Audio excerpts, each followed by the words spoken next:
A matrícula consular, ela é um dos requisitos para o processo de cidadania alemã para aquelas famílias em que o imigrante ele saiu da Alemanha antes de 1904. Mas ela acaba sendo uma trava que paralisa muitas pessoas que chegam aqui no nosso escritório. Nossa, direto aqui no escritório a gente recebe clientes que não dão continuidade ou acabam ficando bloqueados mesmo nessa etapa da apresentação da matrícula consular. Essa regra, ela é muito antiga. Ela existia ainda no Reino da Prússia e quando houve a unificação do Império Alemão, eles continuaram adotando essa regra.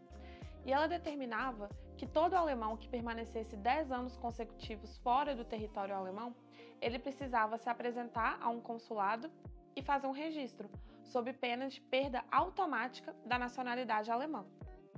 No ano de 1914, entrou em vigor a nova lei de nacionalidade alemã e ela revoga esse requisito da matrícula consular. Como ela entra em vigor em 1914 e o imigrante ele tinha os 10 anos ali para poder se registrar no consulado, essa lei ela começa a fazer efeito desde o ano de 1904. Por isso que a partir desse ano não é mais necessário, né, a apresentação da matrícula consular, mas antes desse período sim. Acontece que aqui no Brasil a gente tem diversos problemas e controvérsias em relação a essa matrícula consular. Começando pelo fato de que o Brasil ele é um país de tamanho continental. Então você imagina ali no início do século passado esses alemães chegando aqui, eles iam para colônias, né, que eram localizadas no interior dos estados, lugares sem acesso. Então para eles se dirigirem ao consulado era muito difícil.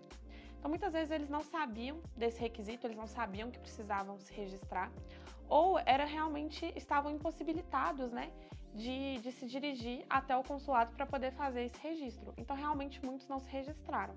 Acontece que há controvérsias e questões ainda mesmo com aqueles que se registraram. Por quê?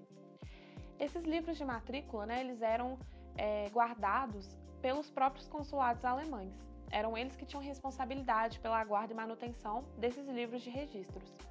Porém, quando o Brasil declara guerra para a Alemanha, ali no período da Segunda Guerra, os consulados alemães foram fechados e o corpo diplomático voltou às pressas para a Alemanha. Nisso, diversas documentações se perderam, dentre elas esses livros de matrícula. Tem consulado que fala que esses livros, né, que pegou fogo, que houveram enchentes, mas a verdade é que depois desse período não se sabe onde estão esses livros. Então, muitos estados se perdeu na integralidade e outros parcialmente.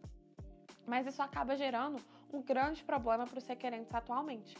Eles não sabem dizer se os antepassados se registraram ou não, já que não tem fonte de consulta. E o que fazer diante dessa dúvida?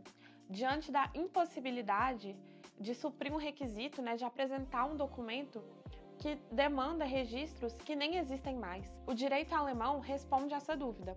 No BGB, que é o Código Civil Alemão, ele dispõe que não pode ser atribuído a ninguém uma obrigação impossível de ser cumprida. Isso é uma causa de nulidade dessa obrigação.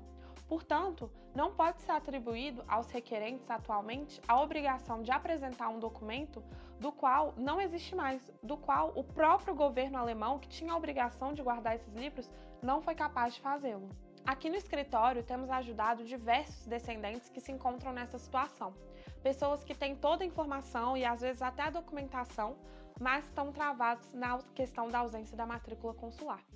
Se esse é o seu caso, eu recomendo que você entre em contato com a gente. Você não deve desistir do seu sonho de ter o reconhecimento da sua cidadania alemã e toda a sensação de pertencimento, liberdade, possibilidades que isso pode te oferecer por conta de um papel, um documento que nem mesmo o governo alemão foi capaz de guardar.